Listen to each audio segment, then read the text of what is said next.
Seluruhnya tuh tahu wilayah mana yang punya resiko. Jadi sebelum kejadian kita sudah siap. Hari ini kalau kejadian kita kedandapan terus seakan-akan ini banjir pertama.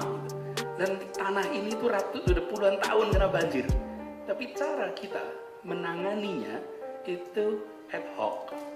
Karena itu saya sampaikan pengendalian banjir itu minimal 3 komponen. Nah ini BPBD koordinir ini. Siapkan protapnya dan petanya. Kalau peta banjirnya sudah ada, tapi turunan dari itu belum ada. Cuman ada RT RW. Di ruangan saya itu ada peta banjir. Peta itu ada gambarnya, tapi tidak ada nextnya itu apa. Nah, Diskominfodik punya data lintas waktu, betul Bu? Di situ ada rekornya, Katulampanya sekian, Depok sekian, Manggarai sekian, wilayah mana yang terkena banjir. Itu sudah langsung menjadi algoritma. Algoritma itu sudah bisa langsung dipakai untuk memprediksi dan sudah langsung bisa dipakai untuk langkah persiapan. Lebih baik banjir daripada melawan sunatullah. Banjir Jakarta. Sebagian orang bilang dari dulu Jakarta sudah banjir. Jadi kalau sekarang banjir lagi, itu bukan hal baru. Tapi sebagian lagi membandingkan dari tahun ke tahun. Beda pemimpin daerah rupanya beda jumlah titik banjirnya. Di zaman Jokowi dan Ahok, banjir terjadi di beberapa titik.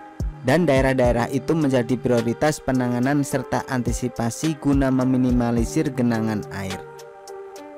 Di era Gubernur Seiman, banjir hanya terjadi di satu titik saja, tapi titiknya besar dan mencakup semua wilayah Jakarta.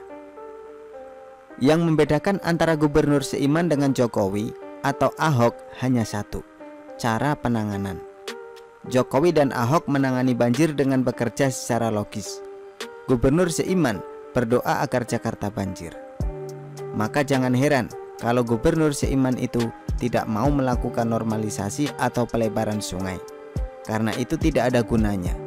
Buat apa dilebarkan kalau bisa dibanjirkan? Banjir adalah anugerah dari Tuhan, dari langit turun ke bumi. Banjir itu sementara saja dan mestinya dapat kita terima sebagai anugerah. Semakin lama tergenang, bukankah semakin lama anugerah itu bersama kita? Itu pendapat Gubernur Seiman. Selain itu, banjir Jakarta adalah tanda kegagalan Jokowi. Dulu Presiden Indonesia itu pernah sesumbar kalau dirinya jadi presiden, maka banjir akan lebih mudah diatasi. Jadi kalau hari ini banjir, mestinya kita dapat menyalahkan Jokowi karena dia sudah jadi presiden.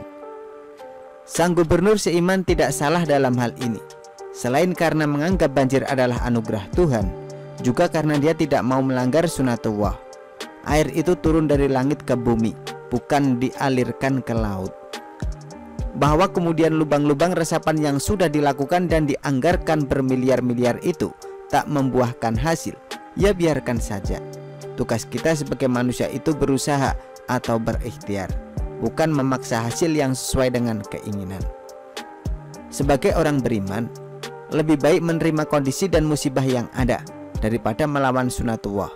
Itu sama seperti kemiskinan yang harus kita hadapi dengan sabar, bukan dengan mencuri.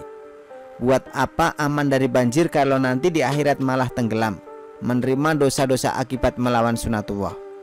Lagi pula, banjir-banjir ini sebentar saja, sementara seperti hidup yang fana, sementara di akhirat nanti adalah keabadian. Untuk itu mari kita sadari dan pahami bersama-sama, apalagi hanya masalah beberapa jam saja. Kalaupun ada barang kita yang rusak, mobil rusak, motor rusak dan seterusnya, ya gak masalah.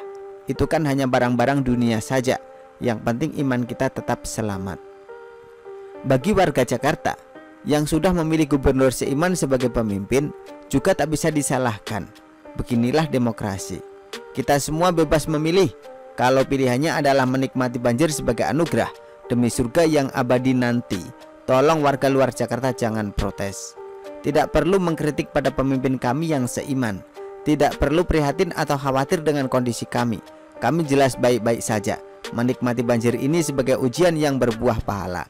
Kalaupun dari kami ada yang mati, sudah jelas mati dalam syahid, berjuang mempertahankan sunatullah. Jujur saja, sebenarnya kalian itu iri pada kami, ya kan? Tidak bisa berjihad dan menikmati banjir dengan sukacita. Tidak bisa masuk TV sambil naik perahu. Bayangin, kami naik perahu saja masuk TV. Kurang hebat apalagi. Jadi buat kawan-kawan di luar sana, terutama pembaca siwet, tak perlulah kalian memaki-maki gubernur seiman. Karena makian kalian tidak akan pernah menyuratkan cinta kami kepada gubernur seiman. Sekuat-kuatnya Presiden Jokowi menangani banjir ini, maka kami akan semakin kuat berdoa agar gubernur seiman tetap menggali lubang dan menolak teori komunis, Zionis, kapitalis yang ingin mengalirkan air ke sungai. Karena ini soal keimanan atau keyakinan. Kalau kalian punya keyakinan berbeda, yang menganggap banjir harus dihindari atau diatasi, ya silahkan saja, itu pilihan kalian.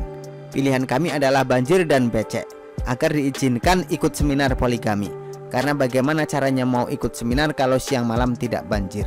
Lagi pula kami ini bosan panas dan kering kerontang, bosan dengan onta. Sekali-kali melihat mobil berenang kan apa salahnya? Begitulah kura-kura. Artikel diambil dari siwo.com, ditulis oleh Alifur Rahman. Bagaimana menurut Anda?